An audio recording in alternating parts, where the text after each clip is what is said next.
আজকে আমরা দেখব খুব সহজে কিভাবে জারণ ও বিজারণ বিক্রিয়া একই সাথে সংঘটিত হয়।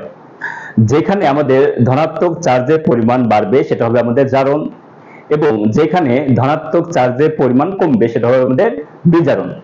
এবার এখানে আমরা জানি যে যখন মৌলসমূহ যৌগ গঠন করে সেখানে আমাদের যোজনী আদান প্রদান হয়, অর্থাৎ মালা বদল হয়। তার মানে এখানে আয়রনের যোজনী ক্লোরিনকে দেয়, ক্লোরিন যোজনী আয়রনকে দেয়।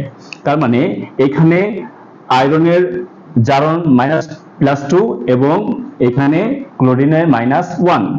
এখানে মৌলিক অবস্থায় 0, এখানে যেহেতু ফেরিক এবং এখানে আয়রন 3টা ক্লোরিনের সাথে যুক্ত হয়েছে, তার মানে এখানে আয়রনের হচ্ছে 3+ এবং ক্লোরিনের সবসময় -1।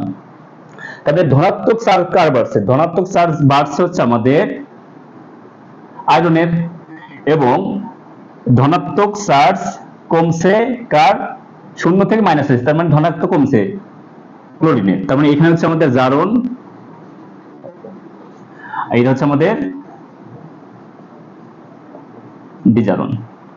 এখন এখানে আমাদের যখন অ্যান্সার লিখি, আমাদের প্রবলেমটা হচ্ছে কোনটা বিজারক হয় কোনটা জারিত হয় সেটা মনে রাখার জন্য সহজ যে টেকনিক আছে সেটা হচ্ছে ভিজা এবং জাবি। তার মানে হচ্ছে বিজারক, বিতে বিজারক